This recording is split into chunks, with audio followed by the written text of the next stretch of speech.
Hello अस्सलाम वालेकुम dear students. हमारा जो टॉपिक चल रहा है स्ट्रक्चर ऑफ एटम, आज इसी टॉपिक में हम जो सब टॉपिक लेने जा रहे हैं हाइजेनबर्ग्स अनसर्टेनिटी प्रिंसिपल। हाइजेनबर्ग्स अनसर्टेनिटी प्रिंसिपल आज हम डिस्कस करेंगे। This a very important topic. तो आगे भी ये टॉपिक है, इस पे बोर्ड पे भी आपका क्वेश्चन रहता है और कभी कभी आपके जो कॉम्पिटिटिव एग्जाम्स होते हैं नीट JEE, उस पर भी क्वेश्चन आपसे पूछा जाता है। तो पहली चीज़ क्या है, कल जब आप 11th क्लास में होते हैं तो आप अपना कंसेप्ट क्लियर कर लीजिएगा। फिर जब कॉम्पिटिटिव एग्ज़ाम की बारी आती है फिर उसमें इसी कंसेप्ट को लेके हम आगे न्यूमेरिकल्स या और भी कुछ एक्सरसाइज सॉल्व करते हैं, लेकिन वो तभी पॉसिबल जब हमारा बेसिक कंसेप्ट क्लियर होगा। तो 11th 12th is for clearing the your all the basic concepts, उसके बाद हम आगे बढ़ सकते हैं।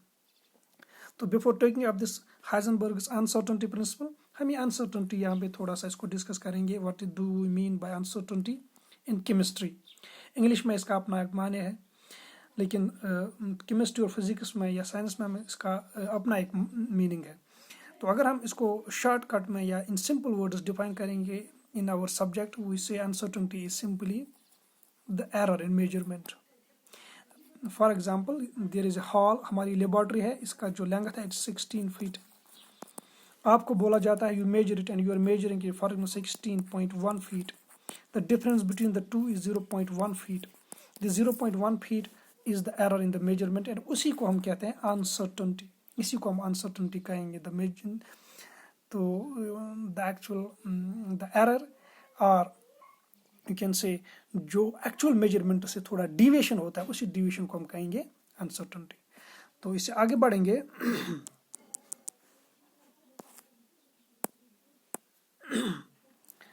पहले इसी प्रिंसिपल को डिफाइन करेंगे। You write down what does this principle say. You write down the principle says that it is impossible to determine simultaneously. It is impossible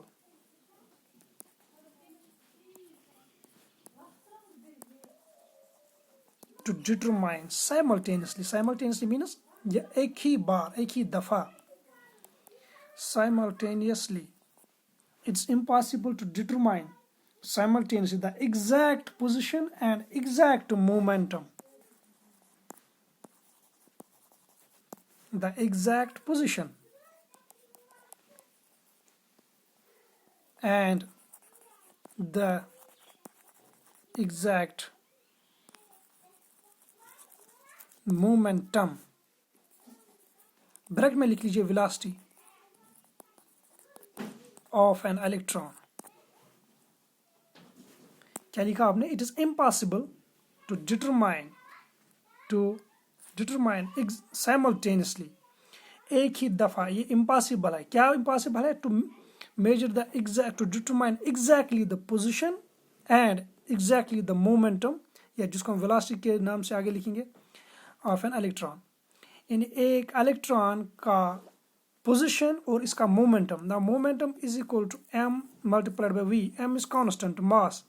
So momentum changes only when velocity changes. So हम usually momentum की जगह velocity भी use करते हैं। It is impossible to determine simultaneously the exact position and the exact momentum of an electron या exact velocity of the electron. हम एक electron की velocity और इसकी position exactly simultaneously measure नहीं कर पाएंगे। This is the Heisenberg's uncertainty principle. Suppose the uncertainty in position is represented by delta x. Delta x इस तरह से आप समझिए कि मैंने अभी आपको बोला था 16 फीट एक्चुअल मेजरमेंट है, आपका कितना आया 16.1। तो difference between the two is delta x, यानी इनमें क्या फ़र्क है, इनमें एरर कितना है। एरर इन पोजीशन हमने रिप्रेजेंट किया डेल्टा एक्स, ठीक है।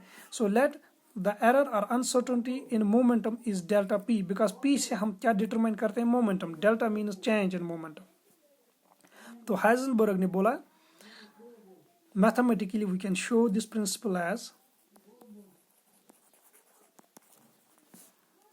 delta x multiplied by delta p is greater or equal to h divided by 4 pi.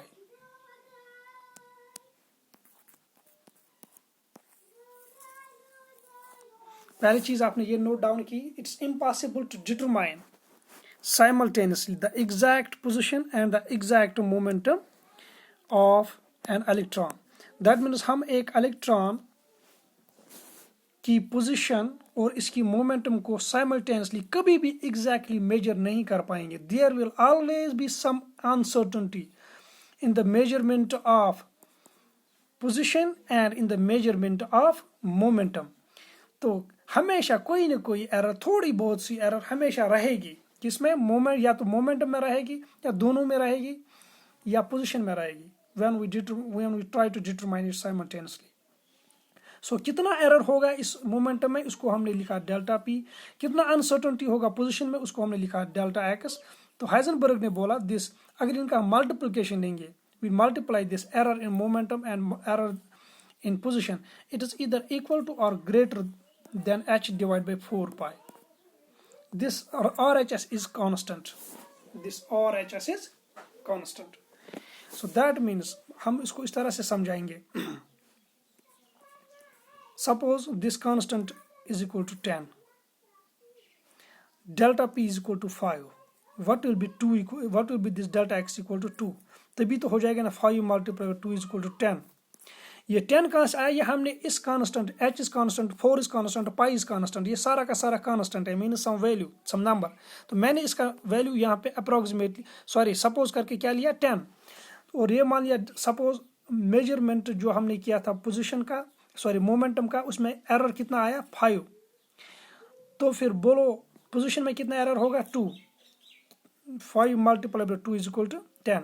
Suppose अब आप एक चीज करना चाहेंगे, you are trying to measure the position exactly. हम ये चाहते हैं कि जो इलेक्ट्रॉन की पोजीशन है x, इसको हम मोर एक्यूरेटली मेजर करेंगे. मोर एक्यूरेटली मेजर करने का मतलब हो गया इसमें जो अनसर्टेनिटी डेल्टा एक्स है ये कम होनी चाहिए. It will be very less. Maybe ये 2 था, इसको हम 1 करेंगे. Delta p multiplied by delta x हमने लिखा it's equal to suppose 10 h divide by 4 pi. अब हम चाहते हैं कि पोजीशन एग्जैक्टली मेजर करेंगे, या इस पोजीशन में बहुत कम एरर होना चाहिए. जो अभी हमने इसमें 2 एरर दिया था, सपोज करके यहाँ पे 2, तो इसी को हम करेंगे 1 इज इक्वल टू 10. बोलो फिर डेल्टा पी क्या होगा? व्हाट विल वी मल्टीप्लाई 1 ताकि वो 10 बन जाएगा. इट इज इक्वल टू 10 होगा. 10 मल्टीप्लाई बाय 1 इज इक्वल 10. तो आपने क्या सीखा यहाँ पे? हमने क्या देखा? जितना हम एक क्वांटिटी को एग्जैक्टली मेजर करना चाहते हैं उतना दूसरे क्वांटिटी में एरर आ जाता है. The more we are trying to calculate the position exactly, यानी इसमें अनसर्टेनिटी घटाना चाहते हैं, उतना मोमेंटम में अनसर्टेनिटी बढ़ जाता है. या आप इस तरह भी कह सकते हैं, अगर आप मोमेंटम को एग्जैक्टली मेजर करना चाहेंगे, यानी मोमेंटम में जो अनसर्टेनिटी इसको कम करना चाहेंगे, तो फिर डेल्टा एक्स जो है वो बढ़ जाएगा. So it is impossible for us to determine them exactly and simultaneously इनको मेजर करेंगे, फिर एग्जैक्टली इनका वैल्यू निकालेंगे. इट्स इम्पॉसिबल बिकॉज इनमें जो अनसर्टेनिटी है, दिस अनसर्टेनिटी का मल्टीप्लिकेशन एक कांस्टेंट के बराबर होता है, that is h divide by 4 पाई. ठीक है, तो थोड़ा सा रिपीट मैं इसको करूंगा. हाइजेनबर्ग ने बोला it is impossible to determine simultaneously the exact position and the exact momentum या velocity of an electron. एक इलेक्ट्रॉन की पोजीशन और इलेक्ट्रॉन की वेलोसिटी को हम कभी भी साइमल्टेनियसली अगर मेजर करेंगे तो वो कभी भी हमें एग्जैक्ट वैल्यूज इसके नहीं आएंगे. There will be some error, जिसको हम अनसर्टेनिटी कहते हैं. There will be some error in position, जिस एरर को हमने रिप्रेजेंट किया है डेल्टा एक्स से. There will be some uncertainty in momentum, जिसको हमने रिप्रेजेंट किया है डेल्टा पी से, यानी थोड़ा सा एरर हमेशा होगा इनमें से. तो मैथमेटिकली दिसे इसने डिराइव करके हमें ये दिखाया कि इसमें जो अनसर्टेनिटी पोजीशन में है और अनसर्टेनिटी मोमेंट में अगर हम इनको मल्टीप्लाई करेंगे, इनका मल्टीप्लिकेशन एक कांस्टेंट के बराबर होता है h divide by 4 pi. Now मैंने आपको समझाने के लिए बोला, सपोज ये जो है ये h divide by 4 pi, h is Planck's constant divide by 4 is constant, pi is constant, इसका वैल्यू हमने सपोज करके 10 लिया. फिर हमने बोला मोमेंटम में सपोज अनसर्टेनिटी कितना है? 5 है. तो बोलो फिर x पे कितना होगा? इट विल बी 2, क्योंकि तभी तो 5 multiply by 2 is equal to 10 हो जाएगा. अब आप लोगों ने एक्सपेरिमेंट रिपीट किया, आप ये करना चाहते हैं कि एक्स जो है पोजीशन जो है, you want to measure it, थोड़ा बहुत इसको एग्जैक्टली मेजर करना चाहते हैं, एक्यूरेटली मेजर करना चाहते हैं, एरर आप रिड्यूस करना चाहते हैं, यानी डेल्टा एक्स आप रिड्यूस करना चाहते हैं। 2 से मैंने इसको सपोज करके क्या कर लिया, 1 कर लिया। तो जब इसको आप 1 करेंगे तो फिर डेल्टा पी क्या बनेगा, 10, क्योंकि इनका जो मल्टीप्लिकेशन है ये कांस्टेंट है 10। तो यहाँ से हमें ये चीज़ समझ आती है कि अगर हम एक क्वांटिटी एक्स को एग्जैक्टली मेजर करना चाहते हैं, इसमें एरर कम करना चाहते हैं, तो इससे क्या प्रॉब्लम होता है, यानी एक्स को हम एग्जैक्टली मेजर करना चाहते हैं तो इससे प्रॉब्लम क्या हो जाता है, पी में ज़्यादा अनसर्टनिटी बढ़ जाती है। इस वजह से अगर पी को हम एग्जैक्टली यानी पी मीन्स या वेलोसिटी को एग्जैक्टली मेजर करना चाहेंगे तो एक्स से हम एक्स में ज़्यादा अनसर्टनिटी बढ़ जाएगी। Now let's try to understand why does this happen with electrons or any subatomic particles। Suppose करके ये इलेक्ट्रॉन यहाँ पे है, हम इसकी वेलोसिटी मेजर करना चाहते हैं या हम इसकी सबसे पहले पोजीशन मेजर करना चाहते हैं एक्स, ठीक है। तो किसी चीज़ की पोजीशन मेजर करने के लिए पहले हमें वो दिखना चाहिए कि वो है कहाँ पे। तो दिखने के लिए हमें इस इलेक्ट्रॉन पे लाइट डालनी है, इलेक्ट्रोमैग्नेटिक रेडिएशन, लेकिन जो ही इस इलेक्ट्रॉन पे गिर जाती है, पड़ जाती है, इट चेंज इट्स पोजीशन, इसकी पोजीशन मेजर हो जाती, चेंज हो जाती है। तो फर्स्ट स्ट्रोक पे जो ही इस पे लाइट पड़ गई, अगर हमने उस वक्त एक्स मेजर कर लिया तो हम एक्स को मेजर कर पाएंगे, लेकिन अगर आप इसकी वेलोसिटी मेजर करना चाहोगे वो वेलोसिटी हम मेजर नहीं कर पाएंगे इसका एग्जैक्टली, क्योंकि अब इसकी वेलोसिटी चेंज हो गई है कि इसको इलेक्ट्रोमैग्नेटिक रेडिएशन ने स्ट्राइक किया है, इसको हिला दिया अपनी पोजीशन से, ठीक है। नाउ जो इस पे ये स्ट्राइक होती है, अगर उस वक्त हम पहले एक्स यानी वेलोसिटी मेजर करेंगे, स्ट्राइक होते होते हमने इसकी वेलोसिटी मेजर कर ली क्या है, लेकिन अब हम इसकी पोजीशन मेजर नहीं कर पाएंगे एग्जैक्टली, क्यों, क्योंकि अब इसकी पोजीशन चेंज हो गई है। इलेक्ट्रॉन बहुत एक छोटा पार्टिकल है, इसकी पोजीशन चेंज हो जाएगी, वेलोसिटी चेंज हो जाएगी जब हम इस पे एक इलेक्ट्रोमैग्नेटिक रेडिएशन डालेंगे। So it's not possible for us to determine velocity and position exactly of an electron, ठीक है। तो आगे बढ़ेंगे इसी टॉपिक में। You write down significance of uncertainty principle, the significance of uncertainty principle।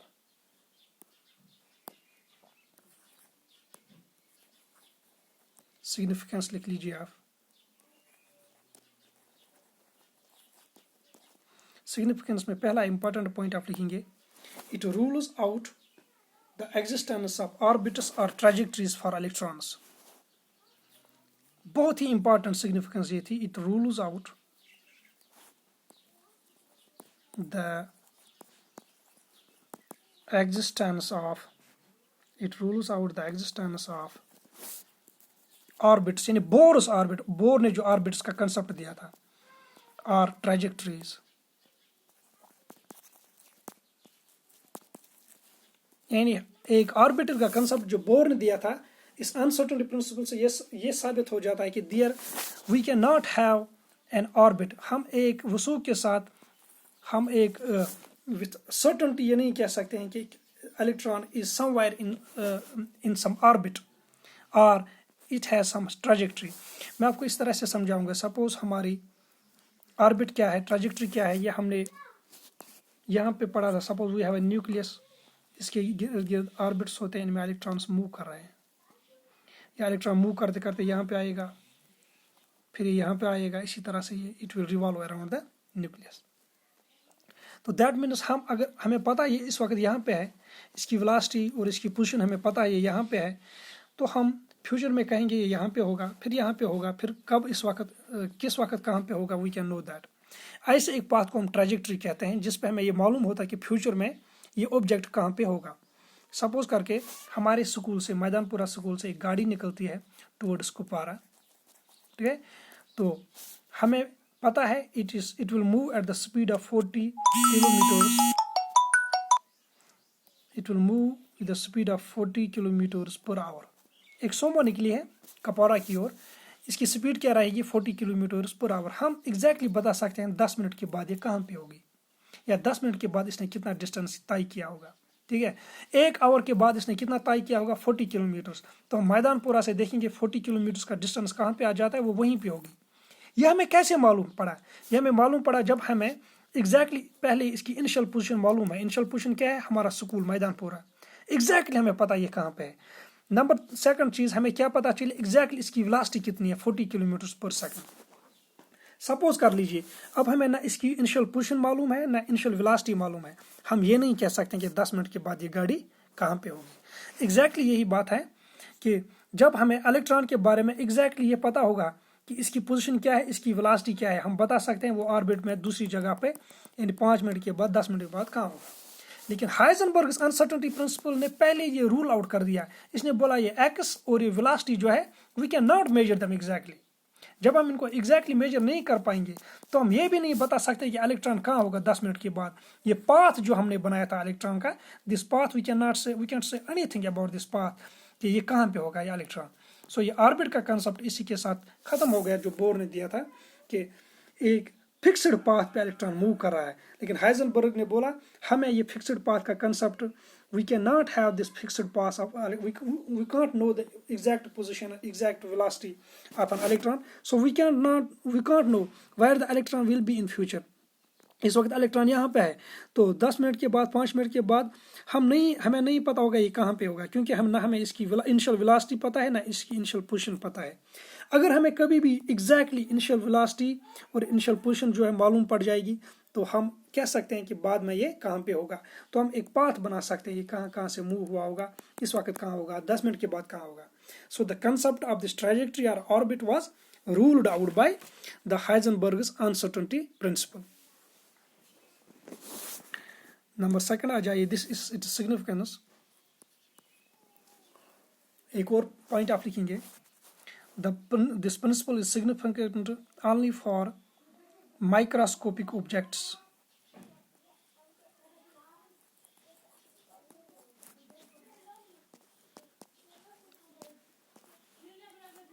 Principles applicable both to microscopic as well as macroscopic objects, but it will be significant only for microscopic objects।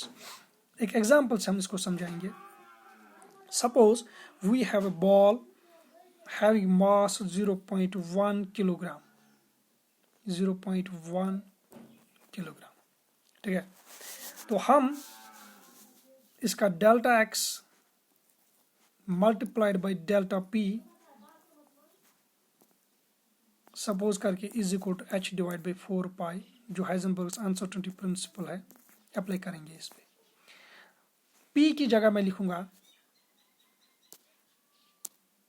क्योंकि we know that P is equal to m multiplied by V, m is constant, so delta P will be equal to m multiplied by delta V, क्योंकि there will be no change in mass, delta means change, so m की जगह मैंने delta नहीं लिखा है, मैंने V की जगह डेल्टा लिखा है। delta x multiplied by m into delta V is equal to h divided by 4 pi, or delta x multiplied by delta V is equal to h divided by 4 pi m। ये equation हम ये भी this is the we can say other form of this Heisenberg's uncertainty principle. हमने P को convert किया m and V में, ठीक है। तो हमारी जो बॉडी है इस वक्त इसका मास कितना है, 0.1 किलोग्राम, ठीक है।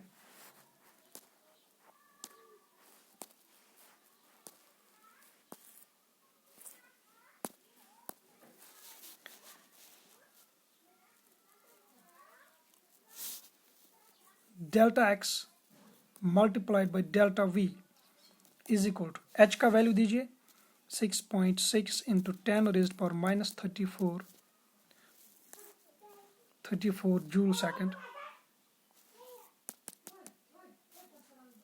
10 raised power minus 34 joule second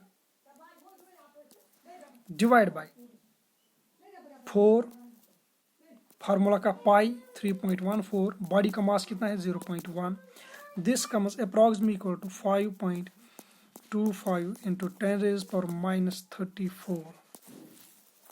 in uncertainty error कितना है इस बॉल में जिसका वजन कितना था 0.1 किलोग्राम्स, इसमें आप डेल्टा एक्स और डेल्टा वी का वैल्यू कितना निकलता है 10⁻34। 10⁻34 is so small quantity that we cannot visualize it, we cannot perceive it, हम इसको महसूस नहीं कर पाएंगे। इन अनसर्टेनिटी है लेकिन इतनी कम है कि we cannot perceive it, we cannot notice it। उसके बराकस एक इलेक्ट्रॉन लीजिए, let's take an electron,